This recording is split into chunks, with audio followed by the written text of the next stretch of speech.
Well, how are we doing? How are we doing? How are we doing on this wonderful day that the Lord has made on the day of this taping? We are in the last day of September, and lo and behold, as we will get into it in the first part of the conversation today on the comeback conversation with Dr. Clarke, let me first welcome everyone as we're about to jump into this respective conversation because the United States government is about to get shut down. Can you believe it? No, I can't believe it. But in some ways, I can believe it.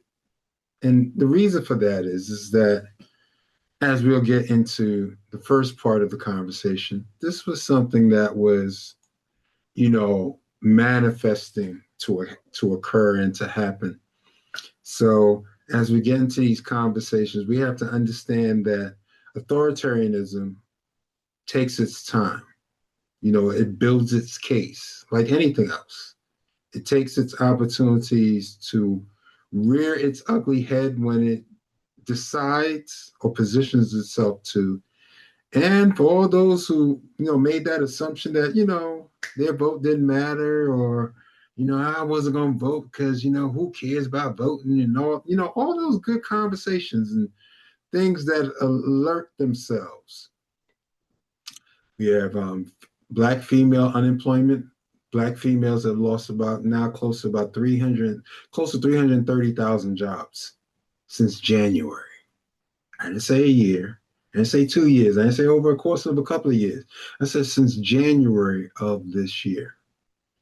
And as we get into the first part of the conversation tonight, we're going to see that part of this was Donald Trump's strategy or his administration's strategy because he's already said when some of these federal workers go on furlough, which means that you temporarily are put on pause, he's going to use this opportunity to get rid of some of them as well. So there's going to be more people in the unemployment rolls. But before I go any further, let me start jumping in and making sure I greet all the great people who are with us tonight. Who are going to be part of the conversation because it's not be a monologue, it's going to be a dialogue. So let us start with Mr. Dave Grinley. How is everything with you today, young man?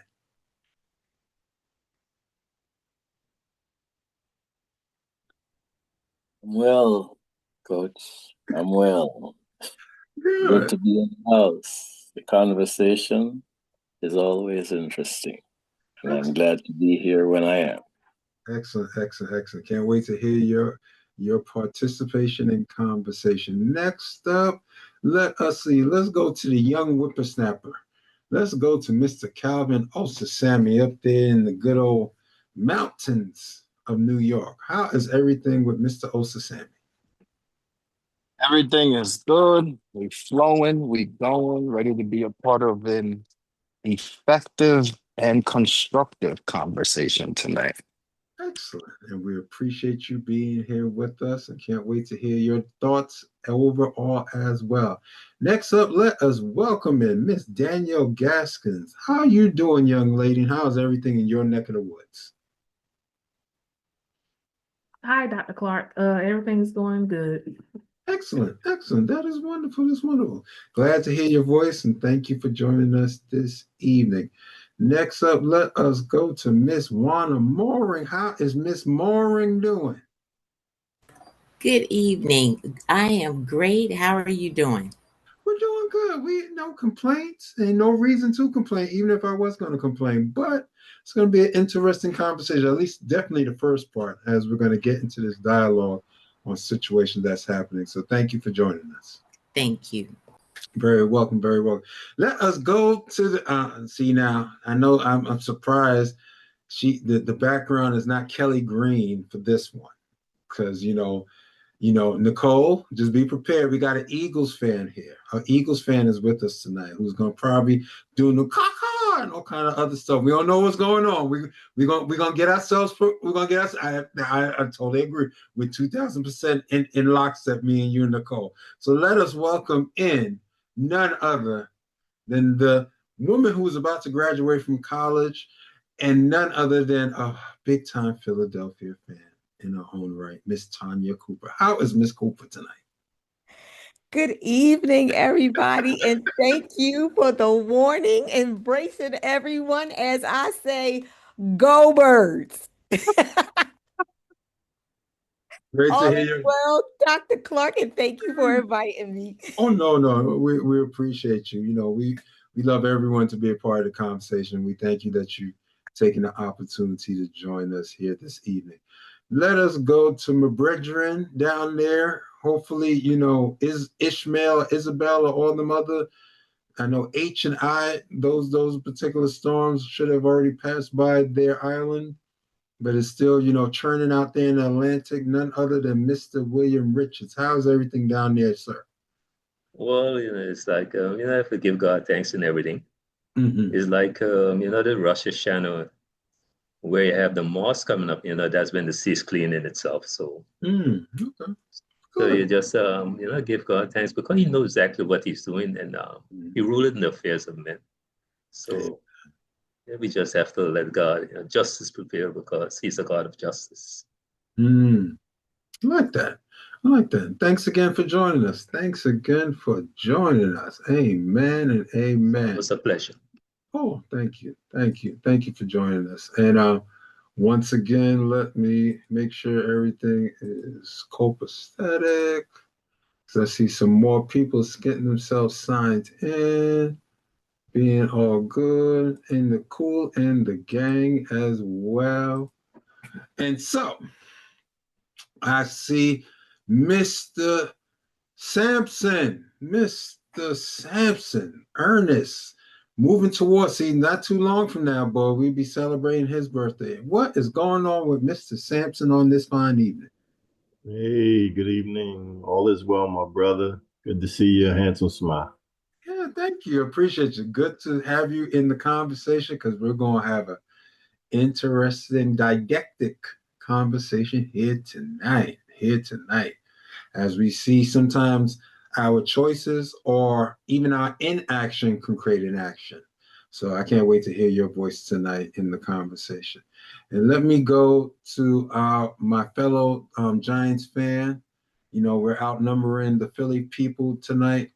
None other than Miss Nicole Johnson, who, you know, I'm gonna be nice. That's probably why I wore this blue today. So, you know, to make it, you know, make her, you know, because you know her Mets, you know, just didn't make it to the World Series to the Thank you. playoffs.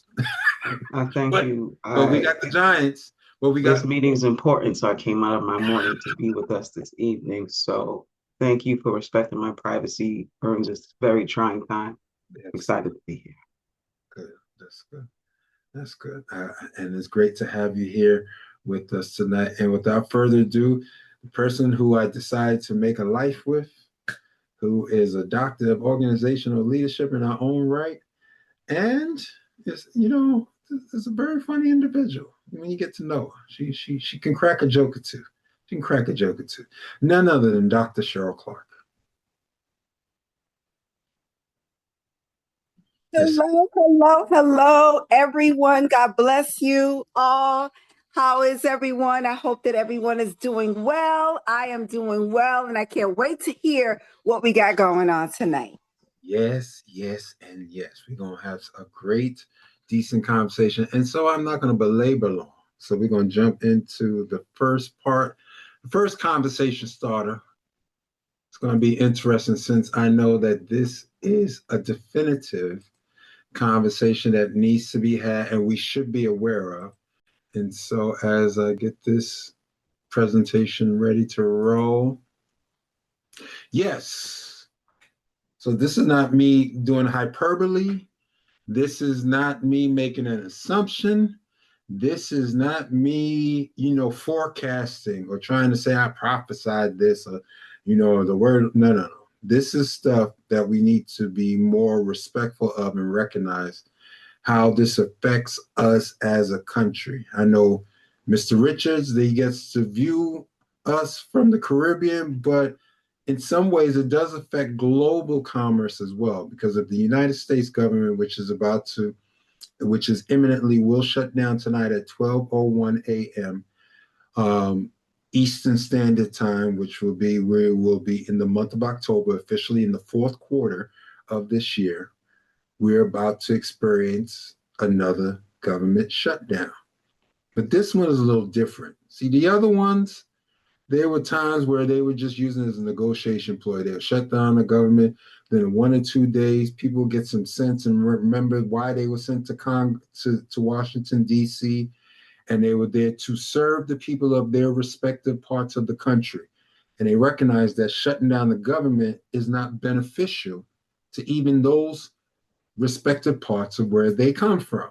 But we're different. We're dealing in different times. We're dealing in a time where even today, Pete Hegseth, who has now reconfirmed himself as not as the Secretary of Defense, he's now the Secretary of War, decided to bring all of the different top line leadership of the Pentagon, especially of our uniform troops, to give them the new laydown of what the Department of War is going to expect, and how they're not going to, if females wish or desire to fight for their country, they better be as strong as a man. And we're going to remove all those woke months. So no more acknowledging about the Tuskegee Airmen. Now, this is, mind you, this is not me hyperbole. This is stuff that he said. And then after he spoke, then the orange man goes behind him and starts to cement the stuff, but he was rambling, as what an almost 80-year-old would do. So this is what we're dealing with when we talk about an imminent government shutdown that's happening. So a government shutdown is imminent. And the reason why I said that is going to happen because the Democrats did not go along with the stopgap bill in the Senate, which shows that now this will happen. There will be a government shutdown. With funding set to expire at midnight tonight, unless Congress can agree on a stopgap spending bill, which they did not, lawmakers remain deadlocked over issues centered largely on health care policy and the extension of expiring tax credits. Now, that those tax credits are very interesting because, see, as part of the Affordable Care Act, which some people know as Obamacare, there are certain tax credits and certain tax possibilities that assist people in getting coverage, because there was a point where healthcare costs were skyrocketing. Like, say, if a family wanted to get it outside, if someone wanted to get healthcare coverage outside of being a part of an HMO or being a part of a company, it was highly expensive. But now with the Affordable Care Act, that's the reason why it's its name, that was supposed to bring down the cost, which it has. And on top of the fact that it starts to bring us more in line with most of the world that has some sort of subsidized health care to make sure that their citizens are moving in a health conscious way, not using health care as death care, not waiting until you're sick to say, no, now I need to go see a doctor. No, we start doing prevention services. We start doing all these things that we're being proactive in. We start to allow ourselves to maybe start to bring some of those higher costs down because now people are starting to take better care of themselves. So the Democrats are refusing to pass a Republican proposed temporary funding extension that does not address their healthcare demands, while both sides have rejected each other's proposals. And as of the time of this taping, that has totally come to pass. So yes, we will not have a functioning government in regards to, that means the military is not going to get paid. That means most non-essential staff will be what they consider furloughed, which means that they have a job, but don't come into work because you're not getting paid. And you won't get paid until we decide to open back up the government. Let's go to the next slide. The standoff. Democrats' position, insisting on extending healthcare benefits and policy concessions before agreeing to any funding extension. This is where the Democrats finally start to show themselves that they have a little bit of a backbone. Because all the stuff that this administration has been doing, between the executive orders, the whole Doge fiasco, to all the other relevant parts, and then come to find out, as we're seeing how the numbers are playing themselves out, especially when it comes to the Black women of our community, now their unemployment rate is double the rate of white women. But come to figure it out, it's like, wait a minute, but a bunch of those were jobs that were in the federal government, in all types of areas within the government, which were more or less cemented as being stalwarts within the community. You know, you get that good federal job, you do what you're supposed to do. Next, you know, you have a job until you decide that you either decide to leave or going to retire. And then you get those benefits and all the other stuff, ancillary stuff that comes along with it. Well, the game has changed.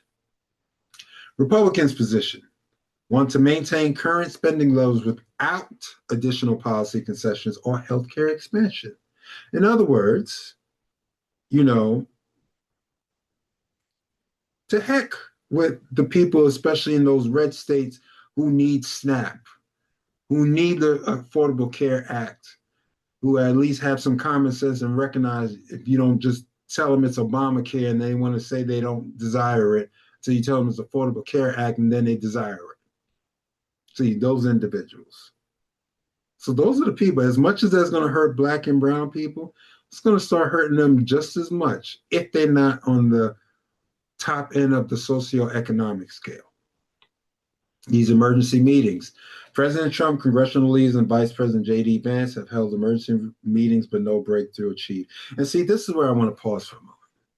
Because, see, this just shows how childish our president is for someone who's about to be 80 years old, who's on the cusp of 80. Hakeem Jeffries, who is the minority leader of the House. I mean, he leads the Democrats in the House. And you're going to put out a social media post mocking this man with a sombrero on his head as if he's a Mexican, who happens to be an African-American man who represents Brooklyn. And so all of these little things to be very childlike and vindictive and not very Democrat, not even very presidential, shows you who we're dealing with this administration. So as of today, funding for the federal government will lapse at 12:01 a.m. on October 1st unless a compromise, which is not happening, is resulted in the next few hours, which we've confirmed now that that's not going to happen. So the federal government will, at the time of this taping, will be moving towards a shutdown. So any thoughts before I move any further? Any questions? Anything that anyone who desires any clarity that I may be able to answer as we're going through this particular conversation? The opening is here, because maybe someone, maybe there's a concept or a thought that I'm sharing that you want further clarity on. If not, we'll keep moving. Okay. Immediate impact on federal operations. And this has to be clear. What will happen? Services that will stop. Non-essential federal offices will close. That means all of those individuals who work in those back offices or may be responsible for certain things. IRS is going to be closed. All those different functions. The workers won't be able to go and do what they need to do, because in all actuality, they are particularly locked out of their positions. Research programs suspended. So all those, great things that we get to use science to allow us to figure out how we can continue to move forward, or, how they monitor COVID and things of that nature. There's no one going to be there doing that type of work because the government's closed. Customer assistance services are halted. So that means don't call the government. You got to call the IRS, or if you're calling, Social Security. Now, the payments are going to, as you're going to see, the payments are going to go forward, but you can't go to the office. There's not going to be an individual that will be able to assist you. So even though the payments will be on that automatic system, and people who are probably supposed to get their payments as we're about to move into the beginning of the month, okay, that part is automatic. But to get some assistance, or if you have a question, some health programs will be delayed. Now think about that for a second, especially for some of our vulnerable population. See, sometimes we have to think a little bit broader beyond ourselves. And government statistics publications suspended, which, ever since, Trump has been in office, if he likes the numbers, he wants to pat himself on the back. If the numbers are telling another story, as the numbers don't lie, he wants to turn them into a lie. So that's, for me, that's neither here nor there, because they've already been playing with the numbers, especially after the individuals who are reporting the numbers, they fired them because he didn't like the numbers that they shared, which is crazy. So services that will continue: Social Security payments, as I stated, national defense operations, even though they won't necessarily be paid, but they're mandated because technically when you're part of the Army, you're technically, I don't want to call it property of the government, but unfortunately, that's kind of the wording. Air traffic control will be at a reduced capacity. So as we seen some of the near misses or some of the crashes or some of the things that even happened at the beginning of this administration in January, even to the point of how they finally hired more people to help monitor our skies so we don't have any more accidents. Some of these people who just got hired, okay, you might as well go back home. Essential emergency services, like police and things of that nature, they still have to be there, but then it's almost as if show up to work, but you're not getting a check really. But you're essential. So in some ways, we're mandating you to work. And border security, same thing with them. But right now, as they're integrating that with the military, those military officials or military soldiers are not going to be getting paid. So if a shutdown occurs, federal agencies, and let's see if I see a question. National defense and security are considered essential functions under the Anti-Deficiency Act. Thank you for that, Ms. Johnson. Wealth of information. If a shutdown occurs, which it will, federal agencies will begin furloughing hundreds of thousands of employees immediately. Air traffic delays and suspended publication of key economic data like unemployment rates could disrupt public life, as Nicole's probably going to laugh at me, public life and economic analysis. And why is that so important? Because data doesn't lie. And if all of a sudden you can attempt to fudge the data or make the data even more, quote unquote, in air quotes, more workable for you. But in this situation, we still don't really know the true economic numbers and even unemployment numbers, because some of these numbers still have not been filtered through the system for them to share in the data. It's just we're looking at the raw numbers right now based upon stuff that they have to release based on the Freedom of Information Act. And to see that 330,000, we're not even talking about Black men, we're not talking about Hispanic men, we're not talking about Hispanic women, we're talking about the African American community from the federal government alone. Almost 330,000 jobs. Those are 300, and some of these women are probably, breadwinners if they're not, in a two-person household. So you're thinking about how that starts to trickle down. See, we focus on this point, but not recognizing how that stuff trickles down. And it starts affecting all the other areas of society and the marketplace. Any thoughts before I move forward?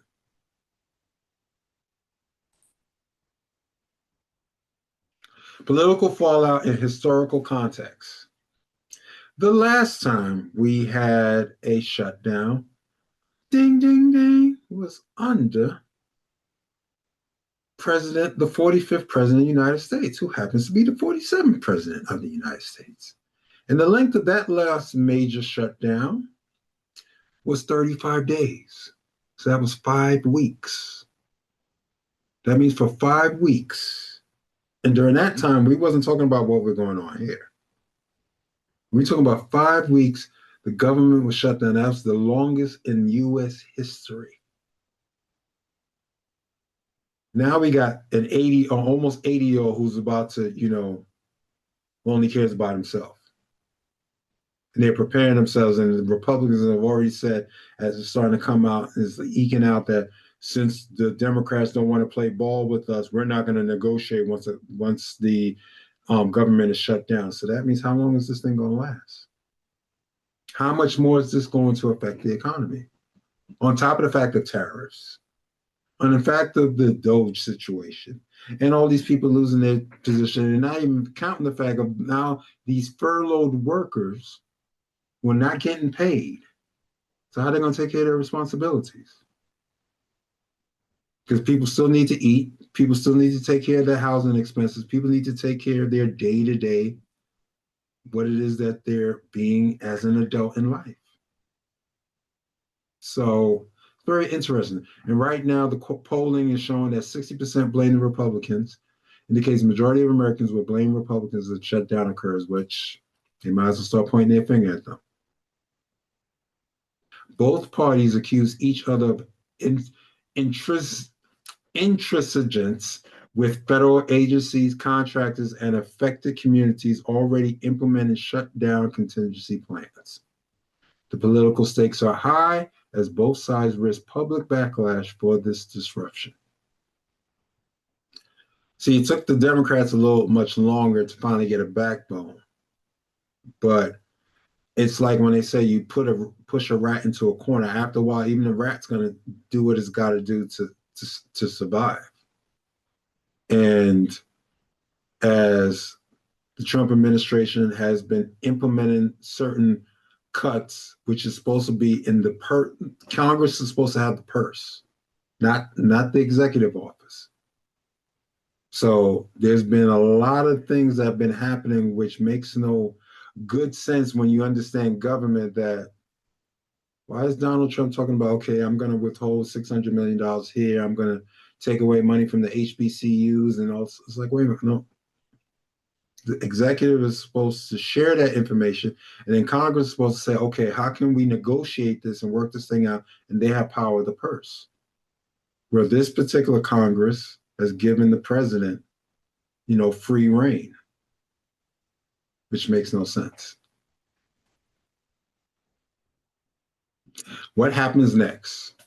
In the next few hours, Congress, well, we can skip number one because it already says that it's going to happen. If no deal is reached, shutdown begins just after midnight with immediate effects for federal operations and hundreds of thousands of employees. And throughout the evening, expect updates as lawmakers attempt last-minute negotiations, but that's already been settled. That we are going to have a shutdown here in the United States of America. So I'm going to ask Dr. Cheryl Clarke just to share her thoughts in regards to the whole aspect, just looking at it as a Black woman in regards to certain things that are mandated, because we're starting to see it. We're starting to see how some of this stuff is trickling down. And the reason why we need to just be aware of it, we're not moving in fear, not running around like the sky is falling. But if we don't recognize what's going on around us, then we'll be stuck, because it's almost as if we have our head in the ground. So Dr. Cheryl Clarke, the floor is yours. Thank you, Dr. Clarke. I really, you really made me really understand what was happening. And I want to thank you for always keeping us very much so awoke about what's going on and making sure that I always know what's happening. I think this is a big, I was talking about this with someone today in regards to the vulnerability that's happening economically surrounding the household. If we came from maybe a two-family household, like a lot of women of color was in C-suites, and yes, their jobs was connected with DEI, and a lot of things was connected with DEI, and a lot of things was connected around that. And when DEI went away, a lot of those positions went away. And when we got to look at those things and how it really affects us in a way that it may not affect white men. However, I will say across the board, everyone is economically vulnerable in this time, and we gotta stay woke. So I enjoy that you keep us abreast of what's happening. You let us know that the possibility of the shutdown is happening, actually, not a possibility, it is happening. And that we need to be aware of what that means to us, and we can't shut our eyes, and we need to begin to dot our I's and cross our T's and really see, what can I do? Like, our family had a conversation this week about what's happening in our own household. So we need to start having these conversations. You need to start talking to your family members. You need to start having these meetings. You need to start really having a conversation around what's actually happening, and then put some things into play. Because if we don't put some things into play, we're going to want to blame someone else, and it's not someone else. We need to try to take responsibility for us and our community. And I'm complete. Thank you, Dr. Clarke. No problem. Thank you for that. Let me go to Miss Cooper, since, I mean, and this has nothing to do with her being in Philadelphia, but I know with Philadelphia being also a city that not only brotherly love, because that's what, the beginning part of Phila, that's that philos, that's a certain level of love. It's supposed to be brotherly love. And I know those are all the cities where there's predominantly a space of us there, it always seems to get impacted more disproportionately. So, from her being a Philadelphia, Pennsylvania citizen, how is it out there, or what is the feeling as we're moving towards the shutdown in your city? To be very transparent, this is the first time I'm hearing of this. I'm gonna be honest, I've had my head in the books. I'm graduating with my master's degree in December. So yes, thank you for that. And thank you for announcing that. But on a whole, by the way, my degree will be in as a holistic nurse coach. This is very concerning to me. And I am looking to partner with a lot of nurses in getting in the healthcare policies and advocating for all people, not just people of color in these instances. So I've been connecting with a lot of nurses who are looking to go to Harrisburg and hire to really talk about these things. And yeah, it's very concerning. And what's also interesting, Dr. Clarke, on LinkedIn, someone reached out to me to become an oncology research nurse. So I'm really surprised by hearing this, because as you said, if everything's going to shut down, that means the research part is going to shut down. And they just contacted me today. So things that make you go, Wow. I'm complete. No, thank you for your contribution. Oh, no, thank you for that. We appreciate that. Okay, let us go to another, and let me go to Miss Johnson, because Miss Johnson is one of those woke individuals. And because you start to really think about, see, as Miss Cooper brought about that into the conversation, we would say, oh, she doesn't work for the federal government, so that wouldn't affect her. Yes, it will. Because if she's working in a space of research and that company is looking for the federal funding, and all of a sudden that federal funding is paused, or they feel that it's a DEI situation, and now all of a sudden they want to cut everything when it comes to DEI, and now all of a sudden, that stuff starts trickling down into the fuller society. And then we're wondering, and then we would scoff at people, says, oh, they got an EBT card, or they got SNAP benefits. But you know what's going on right now? There's some families that they're both individuals working, 2-parent households who need SNAP because of where prices are at. But then our government has cut that. So whereas before it would have been something that we, huff and puff and get full of ourselves and be full of pride. And now it's like, wait a minute, maybe we should be a little bit more mindful of our neighbor. Because the same way we would desire for people to be mindful of us, if we're not going to be mindful of them, then we're just as bad as everyone else. So the next person I desire to go to is Miss Johnson. Because I know I see her looking at her screen. She probably got both her screens working. Next, she's going to hit us with some data. and stuff like that. And that's needful because data doesn't lie. As much as we can sit here, and that's the reason why it's about us being aware. Because we can sit here like, oh, that won't affect me. You know, I'm a child of God. I'm faithful. I'm not fearful. No, we ain't say nothing about fear. We said you need to be aware of what's going on. So all of a sudden, you're an entrepreneur and you're expecting X amount of revenue to come in because you service a particular people, and all of a sudden you're wondering what's going on here? Where are these people at? Where are these people at? And you could make the initial assumption that, oh, they just don't want to circulate the dollars. It's not that they don't desire to circulate the dollars. Maybe they don't have the dollars to circulate. So, Ms. Johnson, the floor is yours. Well, you are correct in that we are covered as children of God, but God gave us the ability to make wealth. Part of making that wealth is being aware of what's happening and having second, third, fourth, and if you're lucky, fifth streams of income. Back to the topic at hand. I don't work directly for the government, but I work for subcontractors. Their pay will be affected. Like the prime contractors, like your Boeings, Raytheons, they can absorb not getting paid for 35, 40 days. A smaller contractor might not. On the flip side, not thinking about myself, but just like looking at historically what happens a month after the shutdown, federal employees miss multiple paychecks, food assistance, SNAP and WIC that are already cut, there's no more funding. So you're not working, you're not getting paid, so your rent's not getting paid, and now you can't eat. So there is a lot to think about. And something that was interesting that I saw is that also telehealth services might be cut because the people aren't sure, the providers aren't sure how they're going to get paid. So if you're in a real community with no community hospital or health center and telehealth is cut off, what do you do?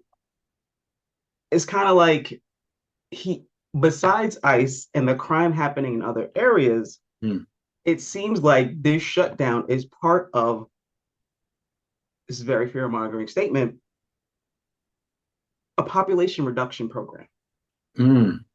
So what's best for us? We can't affect everything, but just be aware of what's happening around us and the possibilities of escape that you can make for yourself. And I'm complete. Thank you for that. And you know what? That's not fear-mongering. See, at times people, like regardless of when people start talking about the people on the right or the people on the left, and then you get your centrists, the people, the moderates in the middle.